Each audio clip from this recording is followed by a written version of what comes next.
This is for educational use only. Our group grants permission for instructor Mr. Roldan Ardines to use this as educational material. At this learning outcome, at the end of the lesson, the student will be able to differentiate between regionalization and globalization.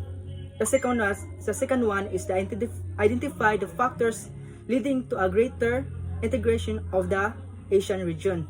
The third one is analyze how different Asian states confront the challenges of globalization and regionalization. In today's rapidly evolving digital business landscape, connecting with global audiences has become crucial for business seeking growth and longevity. As the world's become more interconnected and the ability to reach and engage, communicate with people, there is where localization steps in. But what is exactly localization? It goes beyond simply translating text into languages. So it is a process of adapting content to match linguistic, logistic references and specific target audience, ensuring that the resonates on the deeper, more personal level.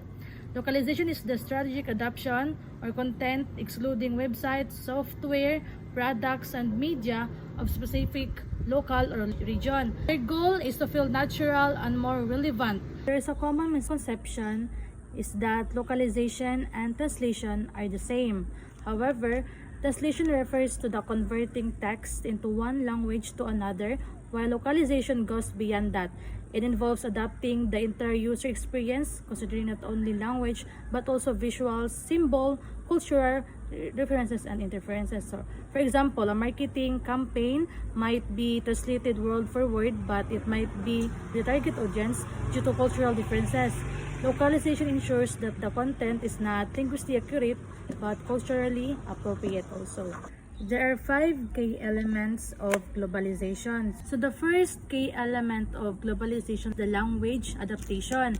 This involves tailoring the text and dialogue to fit linguistic norms of the target audience. It ensures that regional dialects and idiomatic expression and even writing styles are correctly responded and making the content relatable and understandable.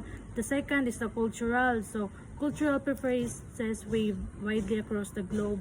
Colors, symbols, and even gesture mean different things in different regions. For example, white symbolizes pure and mourning. Why is localization is important? So it helps to businesses to reach global audiences more effectively. There are 4 localization in different industry. So when we say e-commerce, so it is a platform essential for tailoring the online shopping experience to different regions. So nowadays we all know that online shopping or in the social media is more used. Next is the entertainment and media. So for entertainment, so we all know that entertainment is entertained like films, TV shows, games. Third is the software and technology. Localizing software, companies ensure that their products are accessible and usable in multiple language and region. Last is the education and e-learning. So that education materials are relevant, inclusive, and accessible to all learners. What's the difference of regionalization and globalization is that regionalization is a process of dividing an area into smaller segments called region. So it's a division of area, and then when we say globalization, it's the process by which the people around the world are unified. Unified means united. So into a single society and function together. So basically globalization, there is interconnectedness of the people and there is also interrelation. In the context of nature of regionalization, regionalization in nature, it divides an area into smaller segments. So of market, globalization allows many corporations to trade on international level. It allows free market. So we can export, buy, and sell in different countries. While In the regionalization, it only in the specific area only. In the context of cultural and societal relation, in globalization, it accelerates the multiculturalism through free and inexpensive movement of people.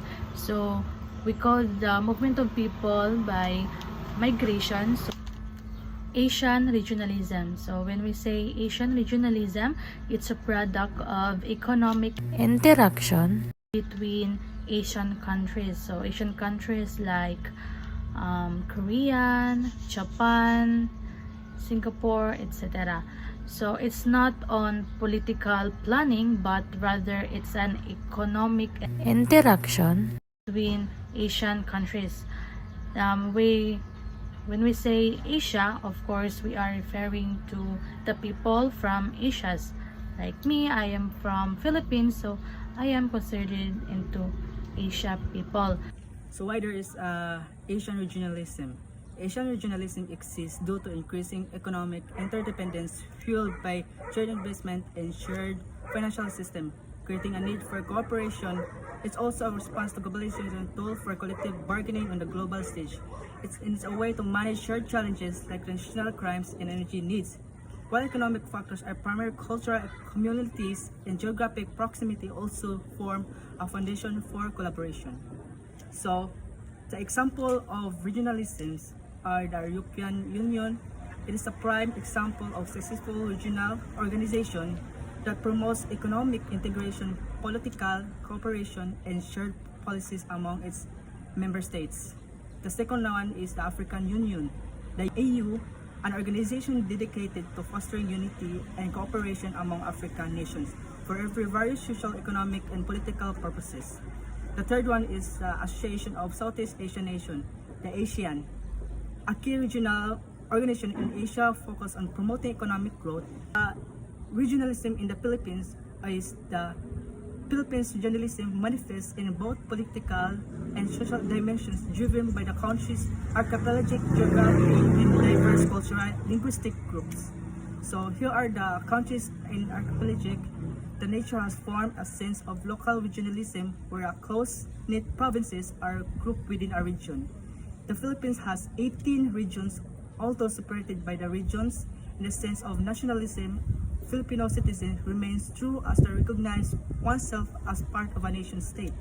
So the list of regions, we have the Region 1, the Ilocos region, Region 2, Cagayan Valley, Region 3, the Central Luzon, 4, Alcabarar Zone, Nimorofa region, 5, Bicol region, 6, Western Visayas, 7, Central Visayas, 8, Eastern Visayas, 9, Zamboanga Peninsula, 10, Northern Mindanao, 11, Davao region, and the 12, Kasagagan, the 13th is Caragan, NCR National Capital Region, CRC Cardinal Administrative Region, PR RMM Bangas Region in Muslim Mindanao, and IR Negros Island Region.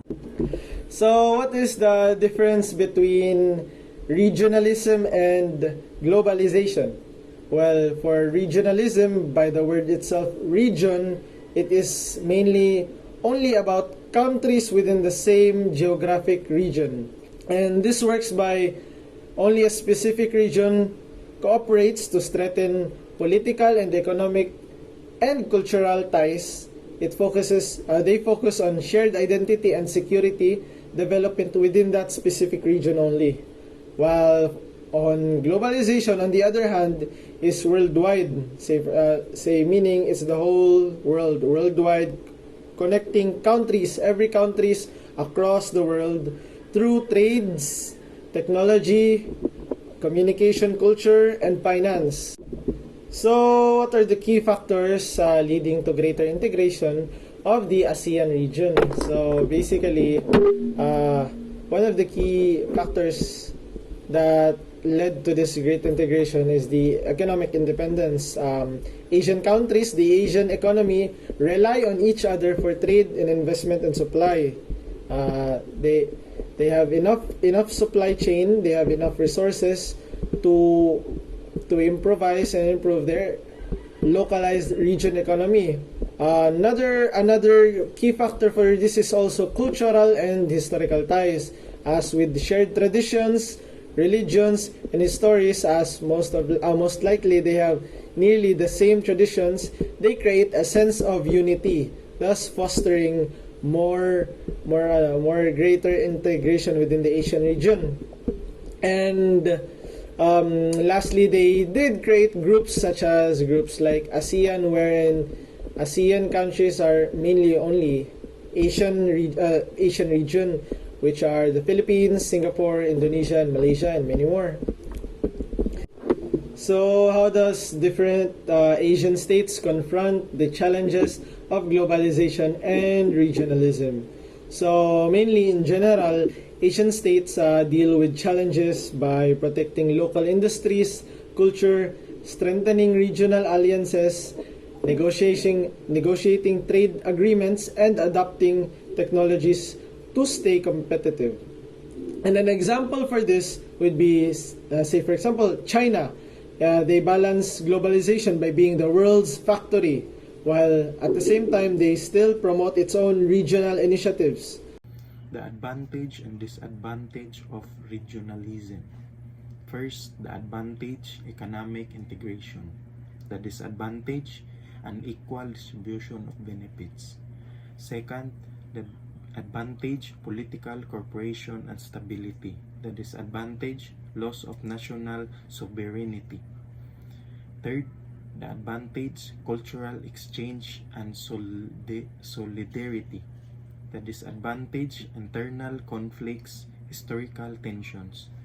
Fourth, the advantage, stronger voice and global issues. The disadvantage, overdependence of the region. The factors of regionalism. Factors responsible for the regionalism. First, geographical. Example, issue between hill tribes and plain tribes, Manipur.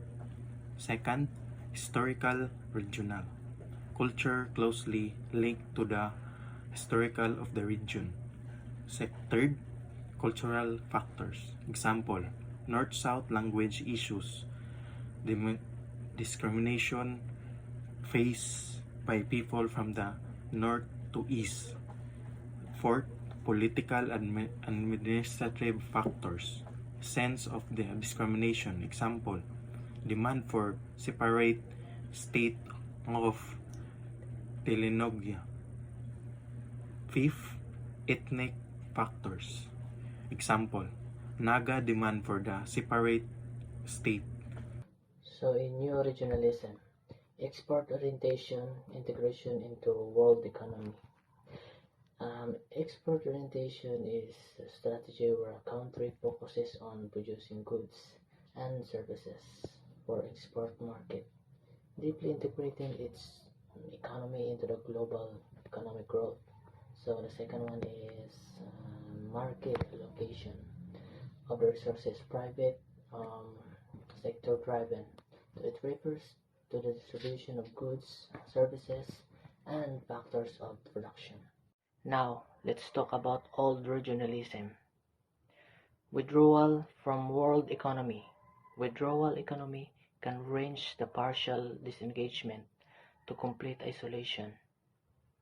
It may involve reducing trade, limiting financial flows, and restricting immigration, or leaving the international organization.